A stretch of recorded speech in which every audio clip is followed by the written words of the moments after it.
bino vous s'abonner massivement. Fanatique nyonso ya monde entier ba bolinga Ursule Pechanga. Sobe ngo mona lunganga boke musika te boluka luka te bwana Mira Info TV. Mira Info TV wana boya bokuta mamwa bien bobike ngalinga na za sans polémique non bokuta nga wana bokuta Tirsia azawana au yambanga ba bolinga Ursule ba fan nga nyonso sur Instagram ya page ya Facebook na invité bino bo s'abonner massivement na Mira Info TV. Voilà quoi. Abonnez-vous massivement. Merci pour votre fidélité sur notre chaîne YouTube Mira Info Télévision. C'est déjà votre humble présentatrice, la Djamouské qui est la presse congolaise. D'autres personnes m'appellent Tirsa Bawaïla. Donc je vous dis un grand merci, surtout que Binoua Obu Kumila Biso Bengaka vous propose à rappeler le sujet, le thème, et ça la Biso plaisir il y a trop. Je dis aussi un grand merci à Adji Tsengo qui est derrière la caméra, donc sur le monde image et que vous savez il faut dire merci à Adji, mais aussi à Adji ou vraiment à celle la Biso Moussala. Merci aussi à surtout au Boulnara Tirsa Bawaïla. Aujourd'hui, quand il y a une émission de Biso, il y a vérité plus. Il y a un sujet, il y a un énergie au pays, il y a se poser des questions, peut-être il y aura vraiment solution en côté, soit il y a vraiment pour maîtriser le cambouis en côté, raison pour laquelle aujourd'hui, toujours l'obéla phénomène mari de nuit et femme de nuit.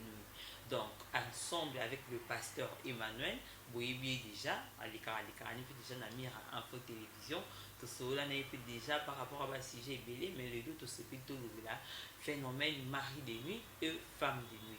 J'ai envie déjà à saluer pasteur Emmanuel qui s'est marre. Bonjour à vous. Bonjour, maman Tirsa. Pasteur Lilo, dans ce petit là, mari de nuit et femme de nuit. Pour vous, je ne sais pas comment est-ce que vous définissez cela. Mari de nuit, ils ont canini parce que tu veux un million, tu as mari de nuit, mais ils ont réellement nini. Merci maman Tirsa. Je m'en vais d'abord que ça me na bandeko nyonso ya Mira Info TV, bandeko vous a abonné, ceux qui nous s'abonner, vous s'abonner parce que vous avez besoin de information malamu, to pamboli nzambe pour na thème qui te toujours partager parce que ils alliés le komoko ils alliés pour déranger ba vie à bato ibili. Avant d'entrer dans Katinango, Bible des autres banabiso na mukanda ya 1 Timothée chapitre 5 na verset 14, 15 na 16, apôtre Paul azolo balobi azo souhaité que les jeunes babala babota ba diriger bandako na bango mais ba pesa occasion na diableté à kota à médire et alubi que certaines na kati na bino basi déjà babaluki batali déjà pas ya satan, c'est-à-dire que esprit oyo en réalité ils ont pour détruire motu, ils ont pour bébisa via motu, mais avant ça il faut que c'est les phénomènes. Phénomène où ils allaient mal connu. Pourquoi? Parce que ils ont touché l'intimité à vie à monde. Du fait qu'ils ont touché l'intimité à vie à monde, ils ont soni kolobelango. Tant monde azana ngoto monde aza ko ressentir biloko na zo ka soni to pasi ya koloba yango et monde na zo tika la prisonnier spirituel ya ba esprit wana. Ce sont des esprits. Alors biso na langage na biso courant to benga kango femme pe mari de nuit. Mais en réalité, babé makayango esprit incube, na esprit succube parce que zali ba momoko latin. Esprit incube et nikola qui ça couché sur. Donc ezali un esprit qui est dédié beaucoup plus pour n'avoir abuser à mon mobile. Ouais. Les esprits moko ezali destiné pour na mon mobile. Les esprits moko et apparaître ka mingi na butu.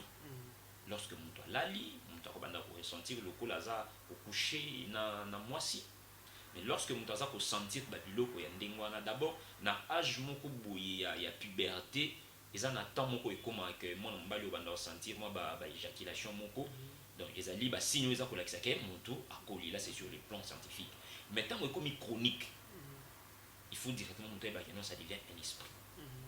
L'esprit succube c'est l'esprit où ba benyango couché en dessous, c'est-à-dire que ezali oyo yaka pour na ko abuser na moisi. OK, yaka pour na ko abuser na moisi, on va sentir que ozo sangisa nzoto na mutu, o la monka peut-être na tongo bo moni pe bilamba na yo pe baby, Donc tu ressens vraiment que j'ai couché vraiment avec un homme. Mais puisque c'est un phénomène moko ezali un peu bizarre, bat bayoka ka mingi soni pe ko banga ya ko lobelango. Ya on a ko interpeller ndeko nyonso tala biso quand tu ressens babilo pandengwana, il faut directement au réveiller mémoire na yo pour en mettre tout na. Comme est-ce que peut-être aux un partenaire t'es, mais tu sens que tu es un partenaire, ou soit aux appels mariés, mais tu sens que aux autres peut-être en dehors il y a mon bali na yo. Donc voilà phénomène wana comme est-ce que ayaka pour na ko agir na katia firme. Donc, si je comprends bien, un cube, c'est-à-dire femme de nuit, six cubes, c'est-à-dire mari de nuit. Voilà. Ok, j'espère que fidèle internaute Nabiso, vous comprenez déjà si j'ai toujours le phénomène mari et femme de nuit. Mais pasteur, qui sait ma tour, beaucoup plus, esprit, on a comment il paye un moto. Il y a comment est-ce que eza na ba part moko boye mutu akoki kosala to kosigner nde ekosala retombe ya esprit wana to oza no mpe na part na mutu te osali no mpe problème te na mutu mais esprit wana eye kaka. Merci maman dire ça. Esprit oyo tango ayaka d'abord naissance na ye ezali sur le plan socio-culturel. Au moins na tango ya kala batu bazalaki bina presque à moitié nu. Bazaki ko sala ba biloko moko boye ba incantation moko boye beaucoup lié beaucoup plus na sexe. Même na tango lelo chez nos danseuses tout on a rappé ba danseuse na biso ba bina à moitié nu. Surtout beaucoup plus naissance il y a esprit oyo et uta mingi na musique folklorique. OK? Uta beaucoup plus na musique folklorique. Oto benga ballet. Voilà. Donc na tango kala ezaki nde musique wana penza nde ezalaki penza ba ndeko sangisa bato. En passant, je vais dire ceci, ils ont attribué moko na Côte d'Ivoire, bango basala kandengeni. Ceux qui par exemple ngai na yeko bala na famille na bino. Na katkata feti na miso bato, ba kozwa mobali, bala lisi na C. Bala lisi na C, ba kozwa cousine mi balé ya mwasi. Moko akozala presque nu. Akomata likola mobali akobanda ko bina. Tango azobina soki nzoto mobali et réagir te c'est kaza mobali mwa fidèle mususu akoya akolata robe moko ya munene tout ça là bakozwa mutu ya mobali bakotisi na se ya robe ya mwana mwasi wana c'est-à-dire kazotala ba partie intime ya ndeko ya mwasi na ye donc soki a réagir te c'est-à-dire que aza mobali moko fidèle déjà par là tozomona ezali porte moko oyo ezofunga mpona kokotisa biloko wana na kati ya vie ya motu. Donc on dira aussi que c'est la sorcellerie. Voilà, c'est la sorcellerie. Maintenant, du fait que na kati ya banzembo wana babelelaka beaucoup plus l'esprit bakoko ozomona yango na Bible bina biso ne donnez pas accès au diable. Si ezali moko ya biloko eza kopesa accès na satana azokota na kati ya vie ya motu et abandi ko détruire motu. Vous comprenez?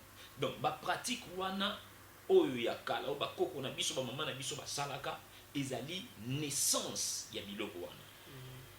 Et tango mutu asa donner na kati wana ba parole ebimaka na kati wana ba biloko esalamaka na kati wana ezaka biloko moko ezaka beaucoup plus lié na sexe. Et ça ouvre la porte et ça dit que diable aye ko vanda et abandi ko abuser na mutu. Ce qui totali même musique na biso ya lelo. Il y a la musique mondaine, soit la musique païenne et la musique chrétienne. Vous verrez que dans la musique dite chrétienne, c'est une musique où il y a beaucoup plus de Saint-Esprit. Bien que tu aies la même guitare où X a bêta kinango, Alain Monoto pas betinango, la même guitare où Kofi a bêta kinango, Yamana pe bakenda betinango, mais thématique y a différent. Vous comprenez? Alors, on va comprendre aussi que na kata banzembo wana bayembelaka beaucoup plus nzoto mutu, donc la gloire de l'homme. Mais de l'autre côté, on chante pour la gloire de Dieu. Donc, vous exemple mot pratique. To banzi ko yemba biso mbali yozo nga banzembo wana o ya mukili nga zo yemba ko to banzembo nzambo mona que je serai beaucoup plus rempli du Saint-Esprit. On remarque que mutu yo azo yemba mingi banzembo mukili. Soka azo yemba o mona mutu azaka beaucoup plus na tendance ya ko sabilo muzali trop sexy. Ozomona bisike fungolaka ba porte. Eza na nzembo ndeko moko ayemba lobi na mitandi na mbetu nazozela oyo bimelanga lokola femme de nuit. Siko yo moto yemba ka biloko wana. si tu n'as pas l'esprit de Dieu, et bien l'esprit nous a mis bien de la nakati na yo. Parce que au mitandi ozo zelat. Alors binazo banga ko sambela noki nzamba sa nini abenganela ngayo. Donc on comprend que Dieu a bengana ka esprit de ba esprit ya mutu. Mais si ko yo mutu zo yemba banzembo wana. Et banzembo za tellement ébélé oyo ba yemba biloko moko penza ya mabe alors efungola ba porte ya mabe na kati ya papi. C'est-à-dire que naissance ya ba esprit oyo et wuta na kati ya biloko ezali culturel. Wuta na kati ya biloko ezali culturel. Otala ba danse na bango, otala ba position, otala makambo na bango, tu comprends que ici déjà il y a un mauvais esprit. Oyo aza déjà quoi agir na kati awa. Et moto ani tiki na kati nango directement, ifungoli porte na kati na ye et ba esprit wana ba bandi ko ya siko na ko abuser na ye. Naissance na yango musu ezali à partir ya ba film pornographique. Ba photo pornographique, ba mutakaliser kinga ni tout ça là. Ce sont des choses purement diaboliques.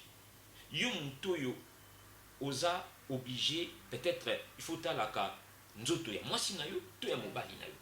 Comment se fait-il faut na sepelaka na nzoto ya mutu mususu o nazo tala na TV na komi captivé na tikali liboso nango et tant on a olala et ça peut esprit yaka beaucoup plus tant mutu alali et bandaka avant mutu azo pongi to avant mutu alamuka tant ozolala surtout que ba signe nango ezali beaucoup plus mona ba mususu soka lali alinga koza maboko na kotaka na kati ya bilamba na ye. Nous sommes mona mwasi mususu alali amisimbi na tolo na ye. Donc c'est-à-dire après un moment au mona mutu soko la muki bana mutu zo mona epina azo sala ba moi ba mouvement on dit azo ninga on dit azo lota ndoto moko boye ça comme quelque part ce sont ces esprits là qui agissent comme ça. Donc soko za na ndeko moko bolala kana ya kotaka maboko na kati ya pantalon na kati ya jupe mona mikangi tout ça là il faut déjà que mutu ana eza déjà moko ya basine au mutu aza ko la kisake azana yango. Vraiment, comprenez. Donc, Pasteur Emmanuel a ça très clair. Na évité, bino wa o bozo landa biso qui bino peut oser comprendre ndinga na zo comprendre ngo. Donc c'est quelque chose qu'on ne peut pas négliger. Déjà sur ozo mona ba signe moko ya bongo, il faut qu'on luka déjà ba serviteur de Dieu pour ba aider yo. Mais Pasteur Emmanuel na landio na ba explication son ndongo lobe. Lelo oyo, je ne sais pas. Conséquence il y a phénomène wana na vie ya mutu ekoki ozala neti ni mutu oyo aza na femme de nuit moko ayaka to mari de nuit moko ayaka nayebi te baconséquence nango na vie ya mutu wana ekoki ozala biloko nini. Merci Maman Tirsa. J'ai énuméré avec moi Isa belé, mais je vais citer quelques-unes seulement pour question de temps. Il y a des bossous Isali mutu abanda ko vivre par rapport sexuel nocturne.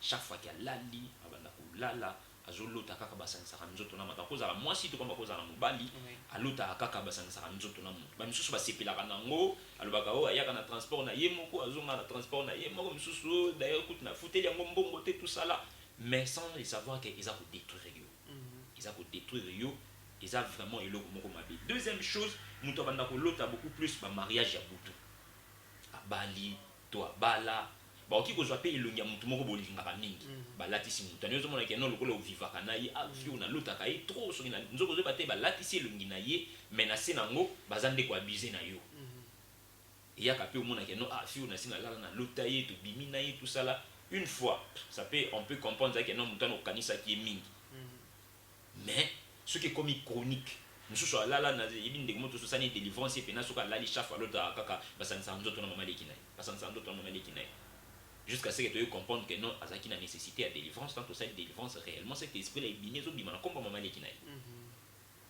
et le comme ezali mutu akobanda toujours soka za mwasi avant ça beaucoup plus na ba benga ba perte vaginale d'écoulement on nous sentir même scène aïe on entend ça mai c'est pendant que le connaît ça la voilà ils ont le comment ça la manka soit mutaza na zemi ou bien auti ko bota bon yo ozana zemi té au bota té mais comment est-ce qu'il faut banda ko ozana écoulement nous sous soit développer ba malade moko boye za lié na sexe ou ils ali que mais les antibiotiques mingi mais si la raté entre autres le ba hémorroïde douane ba malade ça ba maladie mo c'est trop spirituel ba to be ba kanzanga ils ont misala ya ba to ils ont malade ba to misala makasi mais ils ont ba to mususu banda osa misala makasi vraiment bila kana ngote mais soko bila ka hémorroïde moko fréquemment ou bila kango chronique Donc il faut oluka d'abord elongi ya nzambe omeli batanga wisi bani ezosila te, il faut luka pe elongi ya nzambe ba réellement ezali nini.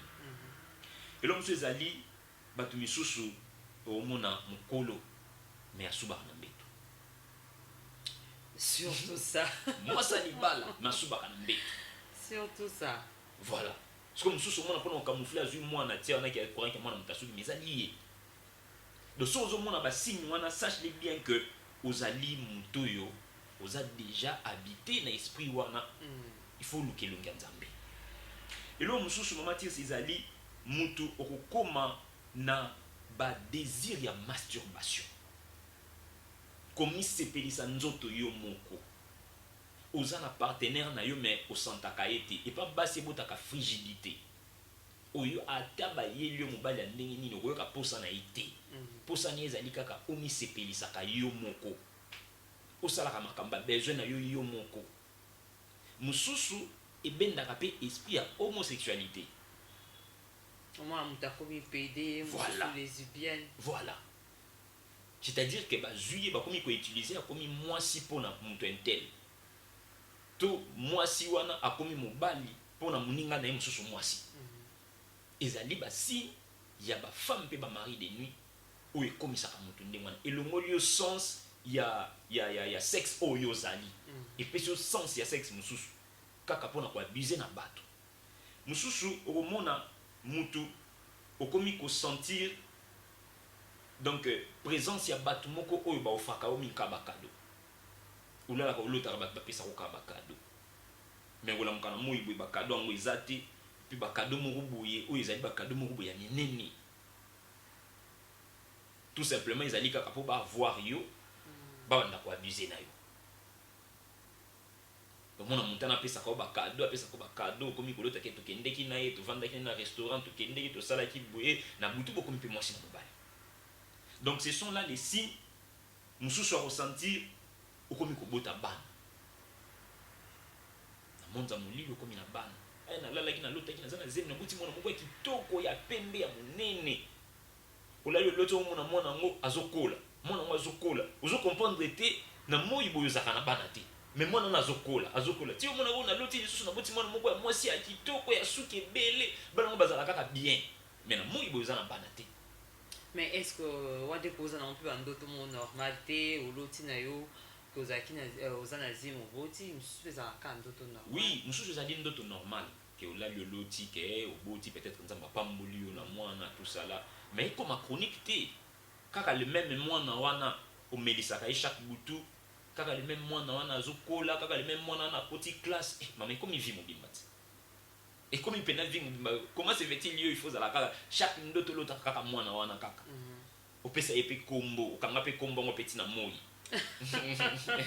Eh. Au kanga pe kombo ngo tina moi, et oui que non moi na ngai so ina boti un jour à la terre, mais peut-être déjà na butu so bota déjà.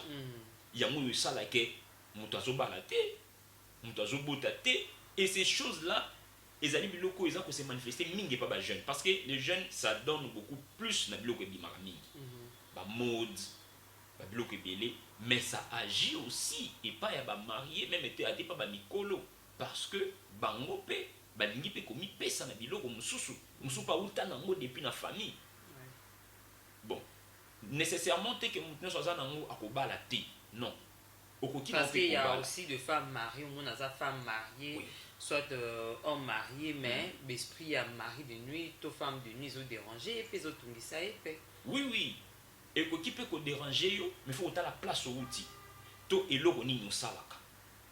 Vous comprenez? Nous sommes allés mariés.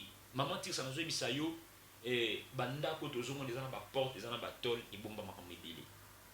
Moi je connais il y a des gens oyo, aiko partager na yo, azo bimisela yo, sac mubimba.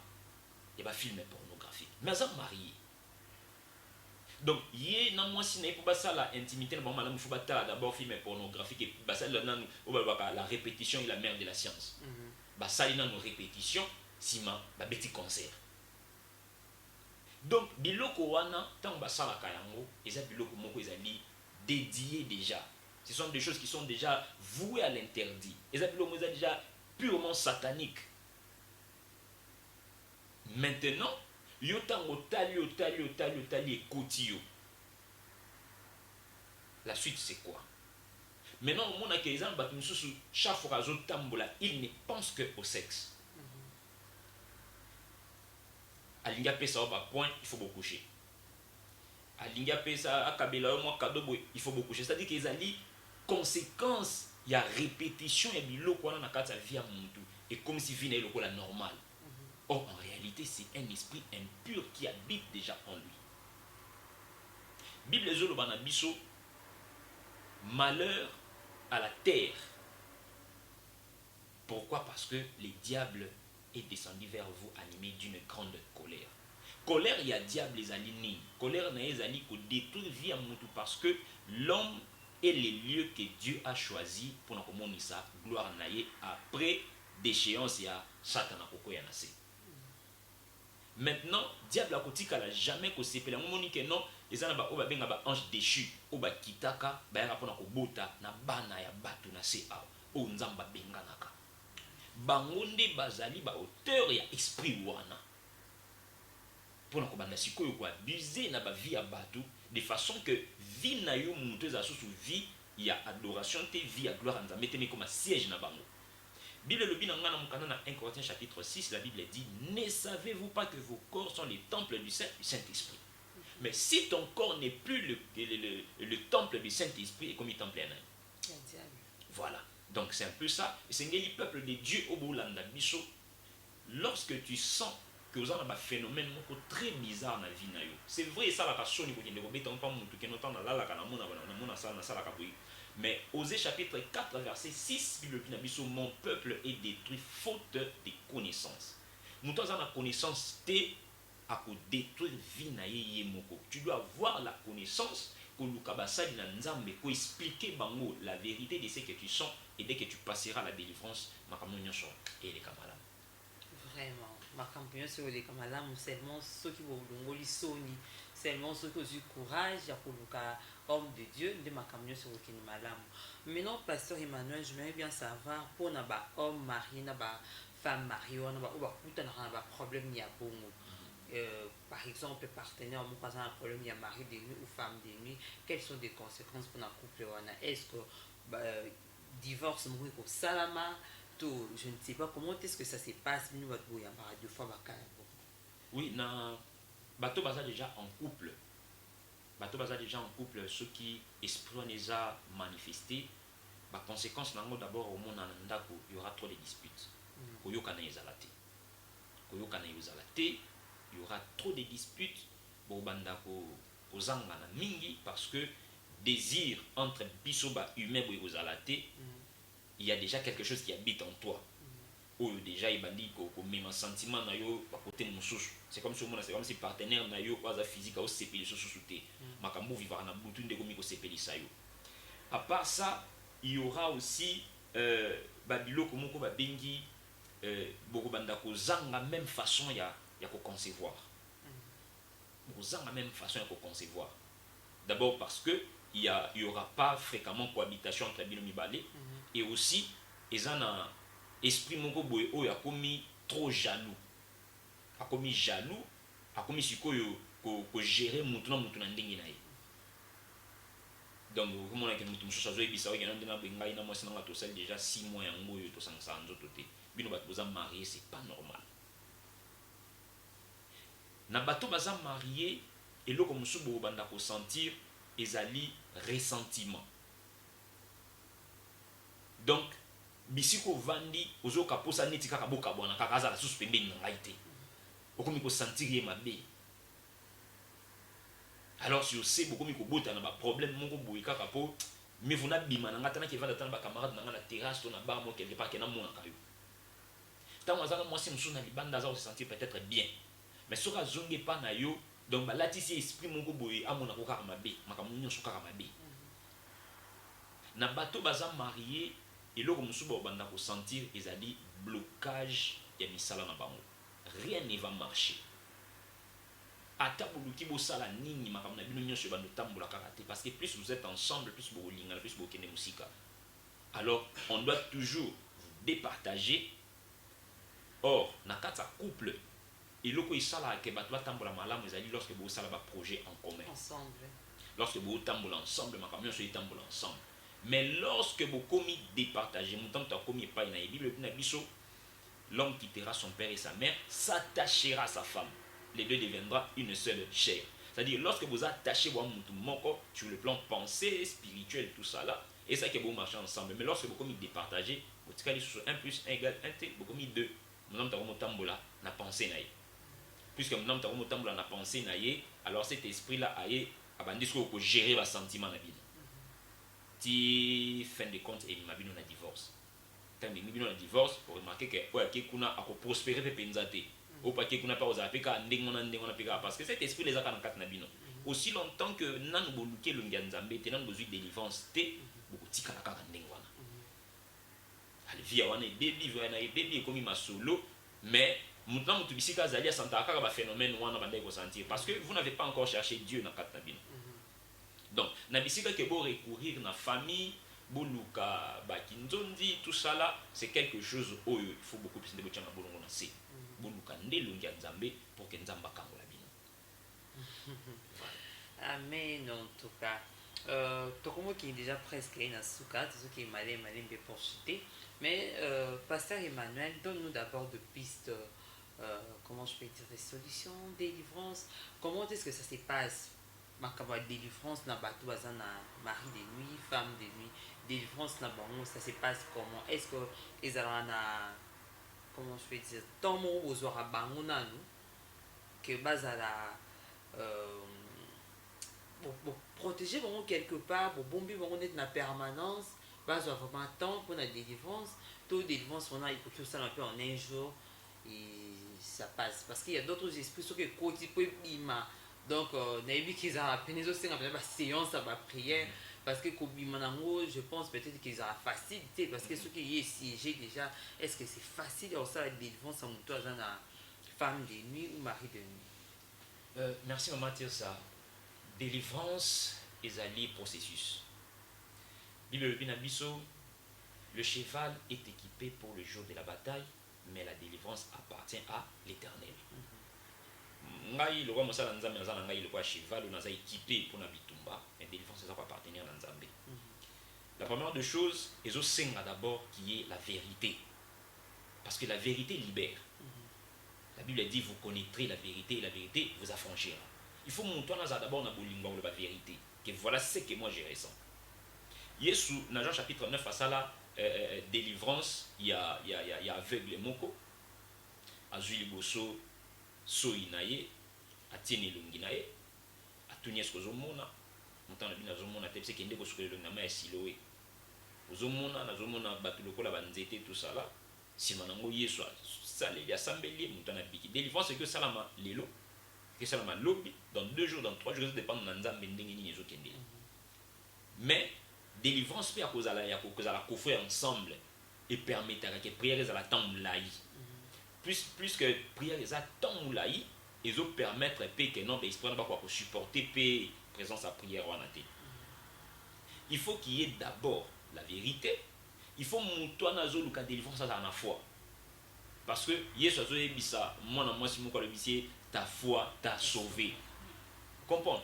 Il faut que tu aies la foi que non ndena mona na kundima que esprit ko bima. Ils ont battu tout ça va délivrance va battu baba ndoki.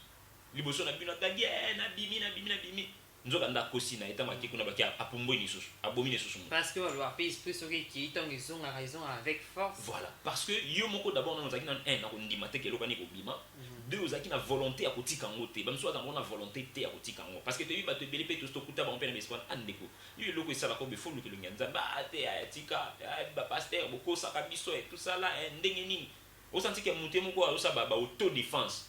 C'est-à-dire qu'il y a un plaisir dans le biloko wana asepela kana inango.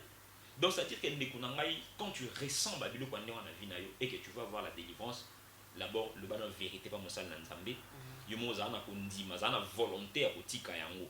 Et ceux qui peut ba ceux qui non voilà il faut to kota par exemple retraite il y a 2 jours il y a 3 jours soit il faut te gêner ça la yango. C'est pour ton bien. Netingandi na zaboye si par exemple aux amis prennent dit que non ceux qui non des photos que ta retraite il faut te gêner et que boy na yo c'est pas moi qui perds c'est toi qui perds mais nga naza wana kaka lokola pont on a aidé yo de façon que esprit na est libéré etika de façon que vivre vie na yo aisément.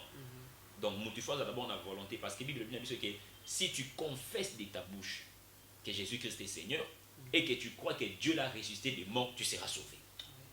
Il faut que tu confesses et que tu crois au mipé ça pour que ça la sauver.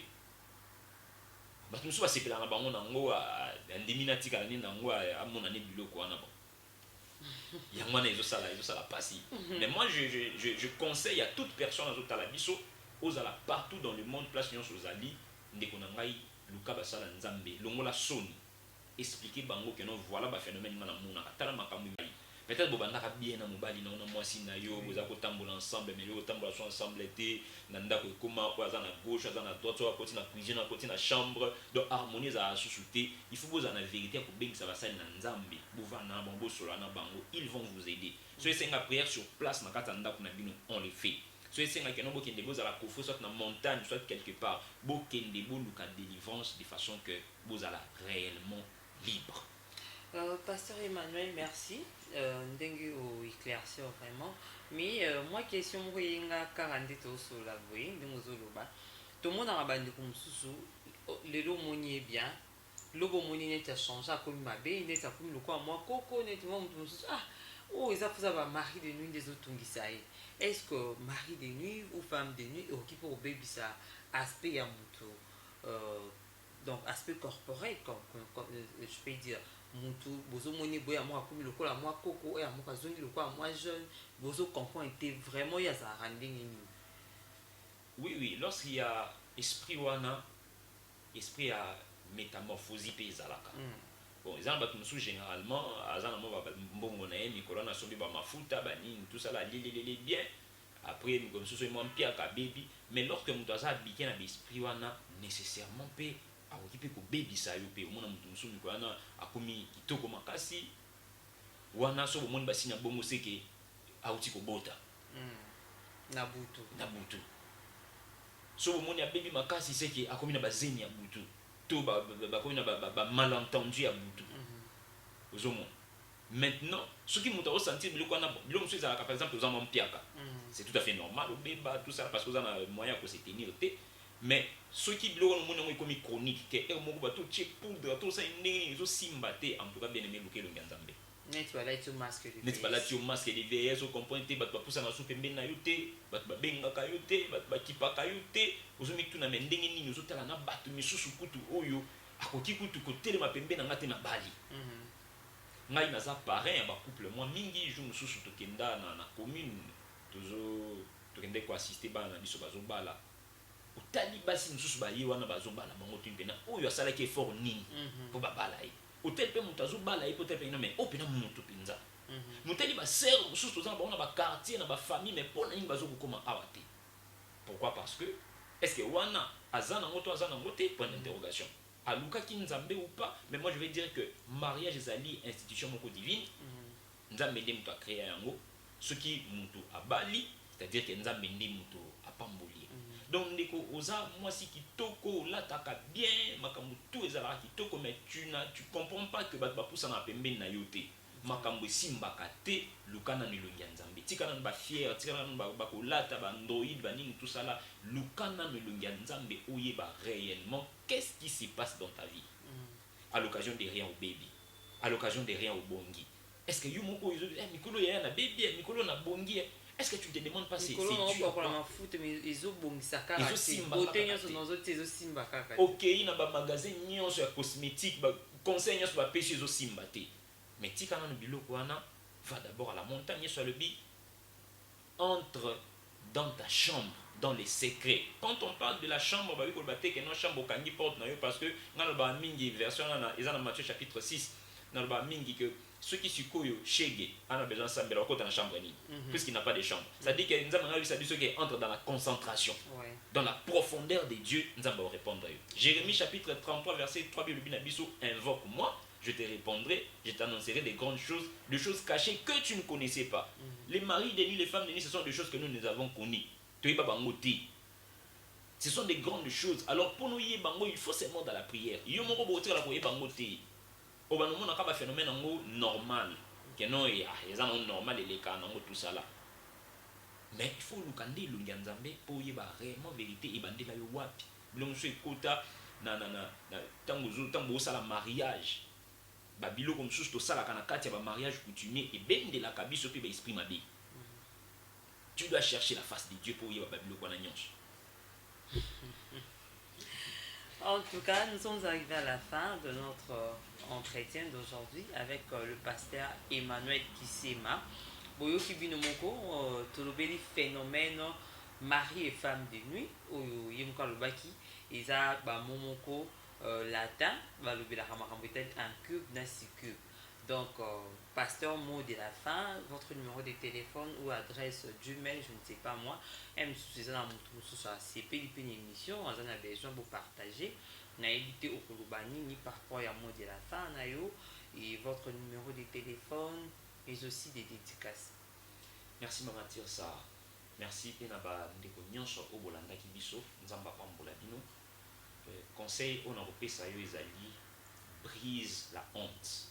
Longola soni na kati na yo expliquer basala nzambe vérité ba kosunga yo na prière puis au kangola na kati vi na yo ndeko nyonso za na besoin ya ko solola na biso na Facebook ozongaka na Emmanuel Kisema soko beti o mona ko apparaître na numéro de téléphone ozonga na plus 243 84 75 66 833 on ezali numéro WhatsApp ezali numéro appel aux biso et à tout moment au benga à tout moment au comment on va répondre na Facebook aux kana Emmanuel Kisema, je ne change pas de nom.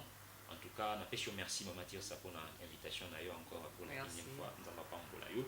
Na pesi mbote moi sina mala ngami Maman Kisema ainsi qu'à tous les hommes de Dieu au union sur la yebi boza témoin je ne vais pas citer tout vos noms. Nous avons vraiment à pas mbola bino pour nous salam nene tozo sala. En tout cas, merci Maman. Merci à vous aussi d'avoir répondu à notre invitation. Merci à Adil Sengo derrière la caméra. Merci à tous les abonnés de Mira Info Télévision. Là, je pense à vous, Teddy Maxon, mon papou chéri, depuis la France, depuis cette station à vous, mais aussi à l'oncle correcteur Mbozi Koulenga depuis Paris, à vous, Maïs Kasonga depuis Paris aussi, et pourquoi pas ma tante chérie, tantine Célestine Kouziona, depuis cette station à vous, depuis Paris, Adela avant na Suède, Bambo Tébili, je vous aime beaucoup. Batunyo surtout beaucoup melanga, Jean-Marie Belanga, vous êtes belé, comme ce qui kimi boteninga regardez, tonton Martin Djouba de Rix en tout cas, tonton Martin Djouba depuis Londres, depuis cette station à vous, je vous aime beaucoup. Émission oyo to sali yango juste pour n'appuyer ba makambo e bombama na ba question surtout se posaka ozapi na sujet na yo omoni photo lopela ko hésiter te proposer benga ndenge ba misusu bazo pesa ba sujet ko sala biso pe bien makasi. Et je vous demande seulement de vous abonner sur Mira Info Télévision, vous s'abonner vraiment massivement et ça la rend plaisir à trop. Je vous retrouve déjà prochainement pour le compte d'un nouveau numéro. D'ici là, portez-vous bien. Merci et bye. Vous s'abonner massivement. Fanatique nyonso monde entier, ba bolinga Ursule Pechanga. So bengo mona lunganga, boke musika te boluka lukate, bwana Mira Info TV. Mira Info TV. Wana boya bokuta mamwa bien. Bobi ngalanga na sans polémique non. Bokuta ngawana. Bokuta Tirsia azawana au yambanga. Ba bolinga Ursule. Ba fan nanga nyonso sur Instagram. Il y a page, il y a Facebook. On a invité Bino pour s'abonner massivement à Mira Info TV. Voilà quoi. Abonnez-vous massivement